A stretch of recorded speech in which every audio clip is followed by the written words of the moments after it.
বন্ধুরা, তোমরা সবাই কেমন আছো? সবাইকে হ্যাপি সানডে। আমাদের ঘরে রবিবারের বাজার এসে পড়েছে। আজকে রবিবারের বাজার কি কি এনেছে সবজি তোমার সাথে শেয়ার করবো। চলো ঝটপট ভিডিওটা দেখে নাও। মা, কি কি এনেছে আজকে বাজারে? দেখ, বেগুন, তারপরে মূলা এনেছি, তারপরে এই পেঁপে, মিষ্টি কুমড়ো, আর এই প্লাস্টিকে কি আছে দেখাও। এই যে কোয়াশ, তারপরে পটল, পটল, তারপরে এখানে আছে লেবু, তারপরে লঙ্কা। এই দেখো বন্ধুরা, লেবুটা কি সুন্দর পেকে গেছে পুরো একদম। এগুলা বুঝি সেন্ট লেবু না? হ্যাঁ। আর কি কচু এনেছো? দেখি কচুটা। বা, কচুটা তো অনেক মোটা বড়। শাকও আনেছো না? কচুর শাক। শাকটা কালকে বানানি হবে গাইজ।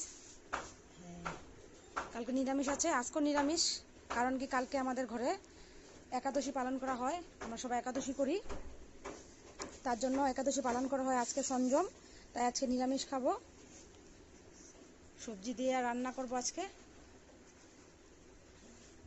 আর কালকে একাদশী, তার জন্য কালকে তো কিছু খাবো না, আমরা ফল খেয়ে থাকবো। তার জন্য আজকে সবজি রান্না হবে, মাছ মাংস আজকে হবে না। এই হলো রবিবারের সবজি বাজার। দেখা হচ্ছে তোমাদের সাথে আর একটা ভিডিওর সাথে। টাটা।